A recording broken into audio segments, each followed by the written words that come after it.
Usually when we talk about a massive business partnership dissolving, we picture um, something quiet. Right, like a closed-door boardroom. Exactly. Mm. A couple of high-priced lawyers sliding non-disclosure agreements across this mahogany table.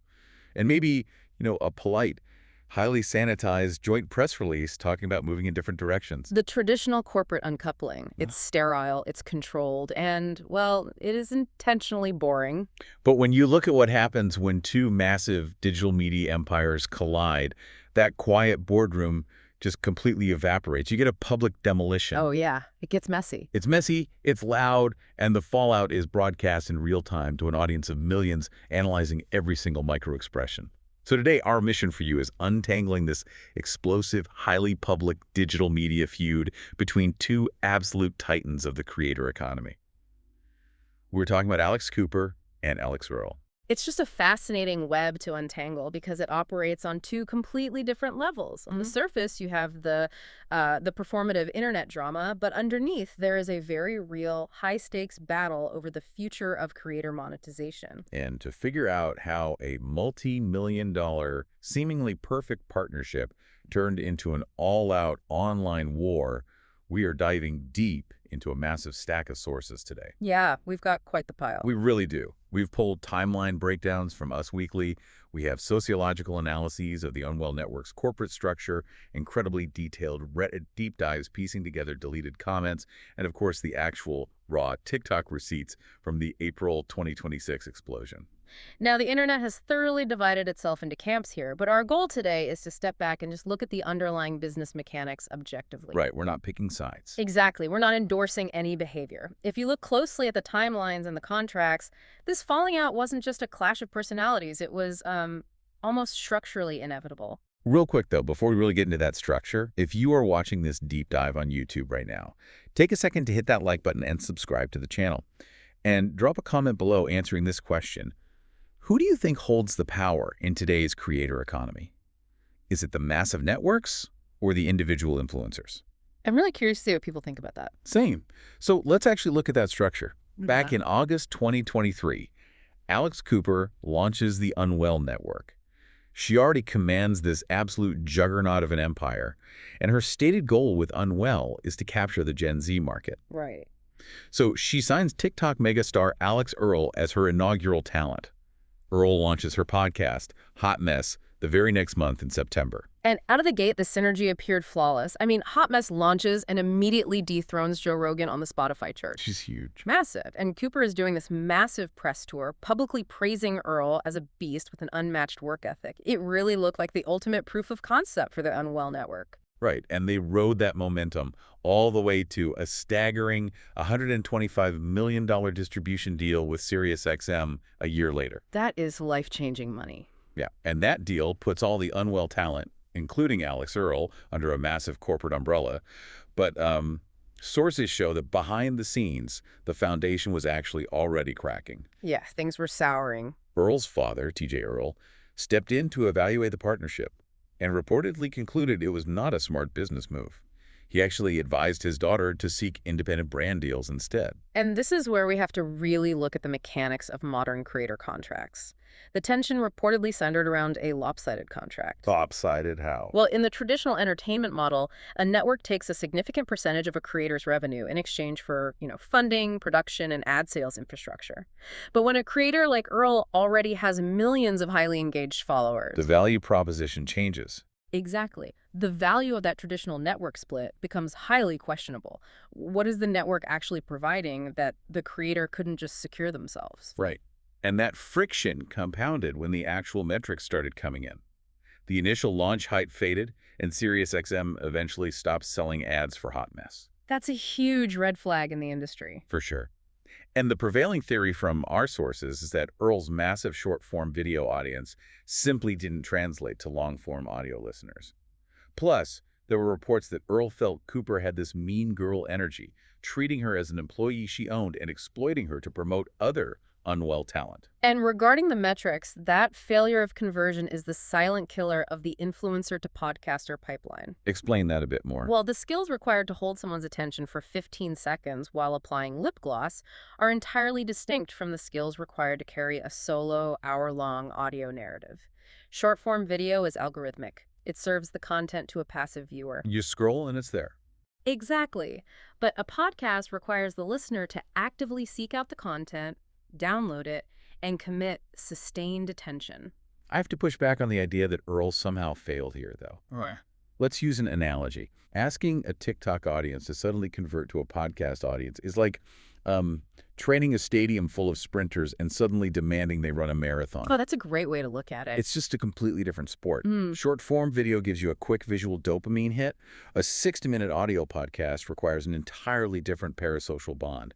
I mean, didn't the Unwell Network essentially set Earle up for failure by fundamentally misunderstanding her audience's consumption habits? They assumed a one-to-one conversion. Exactly, which was never going to happen. That is a very fair assessment of the business misalignment. Unwell treated social media followers like guaranteed audio listeners, which is a massive miscalculation in audience psychology. When the ad models failed to deliver on that $125 million SiriusXM expectation, the partnership was legally doomed. The math just wasn't mathing. Right. And that fundamental business flaw is what forced the official break in February 2025 when Unwell quietly dropped Hot Mess. But severing a legal contract clearly does not sever egos. Oh, absolutely not. The end of that business partnership created a vacuum. And that vacuum was immediately filled with a year-long Cold War of performative shade. You look at February 2025, Alix Earle is in New Orleans for the Super Bowl. But she completely skips the official Unwell Super Bowl party. Which everyone noticed. Yeah, you don't just miss that. Shortly after, she announces a quote-unquote pause on her podcast. And Cooper wasted absolutely no time attempting to control that narrative. She immediately jumped on Instagram to state that the pause had nothing to do with Unwell. She made a very specific point to tell the public Unwell gave her everything back. She owns her IP. Okay, I really want to challenge how generous that IP handover actually was. Go for it. Cooper was bragging about giving Earle her intellectual property back, but, I mean, after the metrics have tanked and the ad sales have dried up, isn't bragging about that kind of like saying, I let you keep the house, but only after taking all the furniture and ripping out the plumbing? That's pretty accurate, actually. Right, because without the backing, the production, and the ad sales machinery of the Unwell Network, how valuable is that podcast IP really? If we look at the historical context, that IP handover wasn't an act of generosity at all. It was a highly strategic defensive maneuver. Because of Sophia Franklin. Yes. Think back to Cooper's original rise to solo stardom. It involved a massive, highly public, and incredibly damaging legal war over IP with her former co-host, Sophia Franklin. Cooper learned from that. She didn't want to repeat. Exactly. She knew that holding on to Earle's IP would instantly cast her as the corporate villain in the court of public opinion. By handing the IP back swiftly, Cooper was neutralizing a PR threat so she could definitively say, I am not the bad guy here. I didn't steal her show. But Earle clearly wasn't buying the benevolent mentor routine. In May 2025, Earle does an interview with the Wall Street Journal and literally calls the split a hot mess. A very deliberate choice of words. Oh, totally. And then a few months later, in August, a fan asks Earle directly about Cooper on TikTok, and Earle replies in the comments, how much time do you have? It's brilliant digital subtext. She implies volumes of wrongdoing without stating a single actionable fact. And Cooper catches the shade and throws it right back. In October 2025, Cooper posts a promo for Unwell Vegas, and the audio she uses is Britney Spears' Circus. Which is so specific. Because that is a song Earle had just danced to on Dancing with the Stars. And Cooper's caption is verbatim what Earle wrote, how much time do you have? Because we could go all night. That pettiness is incredible. It is so petty and honestly so fascinating to watch two media CEOs trade blows through TikTok audio trends. It's the weaponization of the algorithm. They're speaking directly to each other, but using a medium that broadcasts to millions. It keeps their respective audiences hyper-engaged in the drama without ever breaching a non-disclosure agreement. Which brings us to the ultimate provocation. In February 2026, Sophia Franklin announces a memoir, and guess who openly likes the announcement post? Alix Earle and her sister Ashton. Yep. By liking that post, Earle signaled to Cooper and to the entire internet that she was fully willing to invoke Cooper's past ghosts.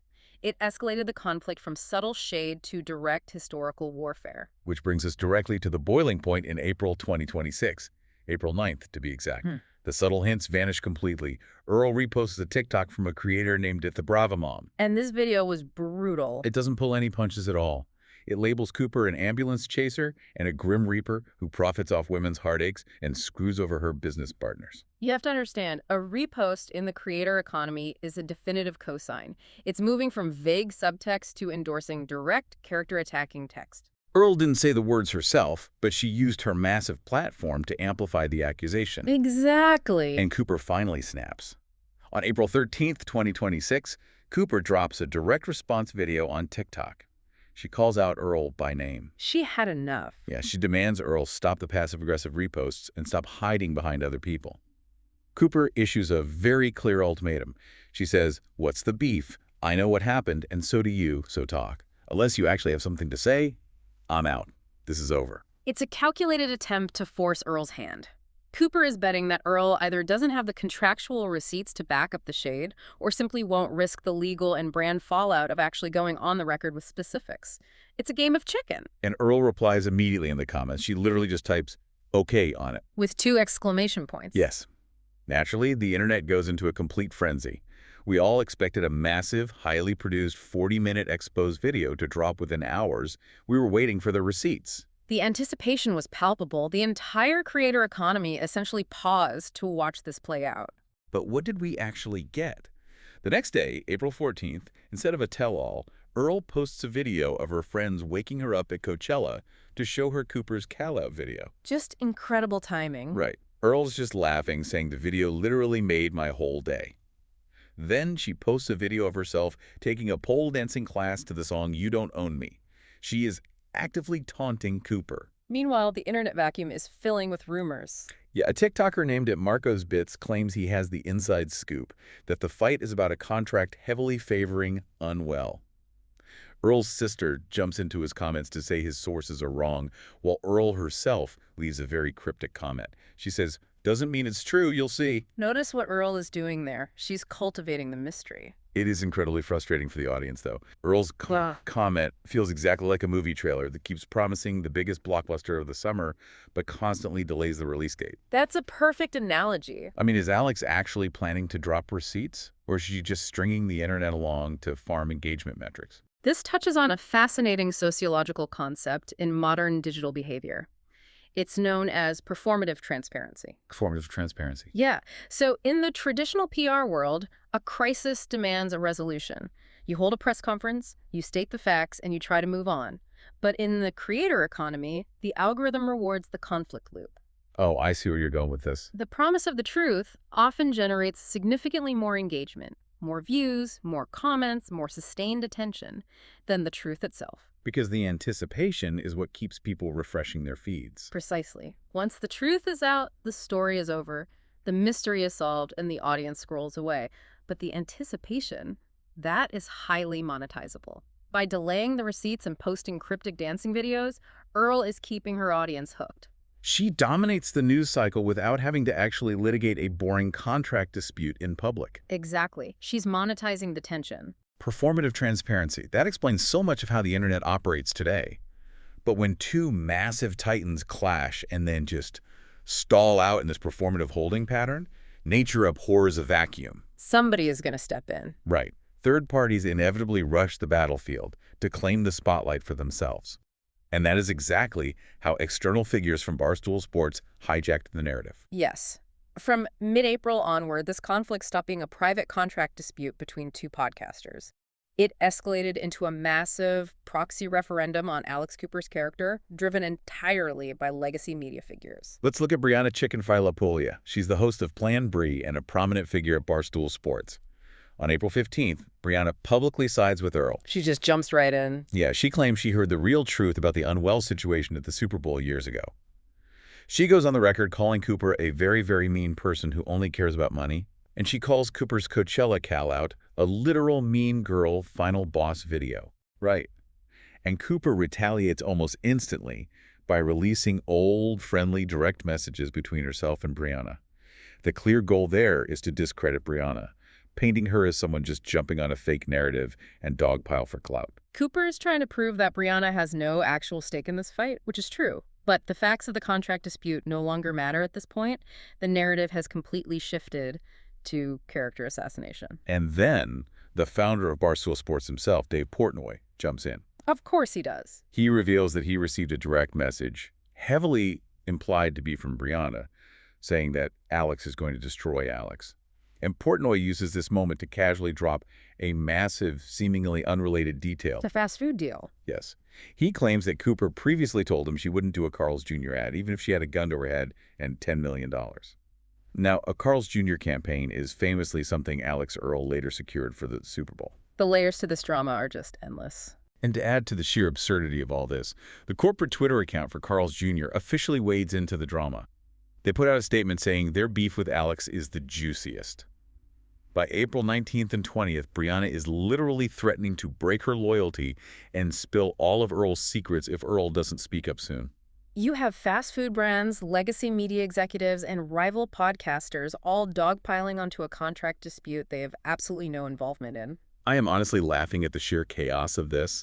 If this were a football game, Dave Portnoy and Brianna are like rogue sports commentators who have suddenly jumped out of the broadcast booth, sprinted onto the field, and started tackling the players. That is exactly what it looks like. Why do these legacy Barstool figures still hold so much gravitational pull over an entirely separate network's drama?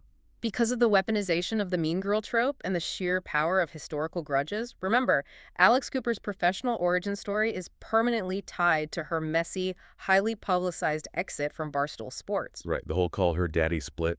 Exactly. There is deep historical bad blood there. So when a new business dispute arises, like this one with Unwell and Alix Earle, external figures use those historical grudges to validate the current accusations. If Brianna calls Cooper a mean girl, it carries weight because it maps perfectly onto the existing Barstool narrative that Cooper is ruthless. It's confirmation bias playing out in real time. It is. And beyond the grudges, you have to look at the business model of the Barstool ecosystem itself. That brand thrives on conflict and public beef. By inserting themselves into the biggest feud on the internet, Brianna and Dave Portnoy capture massive engagement for their own brands. They saw an attention vacuum when Earle stalled, and they filled it. It's an entire media ecosystem that monetizes friction. So when we distill this all down for you listening at home, what are we really looking at? We've gone through the failed metrics, the IP battles, the performative TikToks, the Barstool proxy war. This isn't just petty influencer drama about who liked whose post. Not at all. It is a highly visible, high-stakes case study of what happens when the traditional mentor-talent network model collides with a completely new breed of creator. Yeah. The Unwell network tried to operate like a traditional Hollywood studio, managing talent and taking a cut for providing distribution. But Alix Earle isn't traditional talent. She possesses absolute autonomy and a massive independent platform. She is her own distribution network. When you have an audience of millions directly on your phone, you don't really need a corporate middleman taking a percentage of your revenue. Which leaves us with a broader industry question to ponder as we wrap up. As individual creators like Alix Earle build personal audiences that rival major media corporations in scale and reach, is the very concept of a podcast network becoming completely obsolete? I mean, why share the pie when you already own the bakery? Why share the pie when you already own the bakery? That is the perfect question to leave you with today. Thank you for joining us on this deep dive. And hey, if you're on YouTube, don't forget to like, comment your thoughts on who really holds the power, and subscribe to the channel. Until next time, remember, sometimes the most explosive demolitions start with the quietest fuse. And in the creator economy, the anticipation is always more profitable than the truth. Keep questioning what you see. We'll catch you on the next deep dive.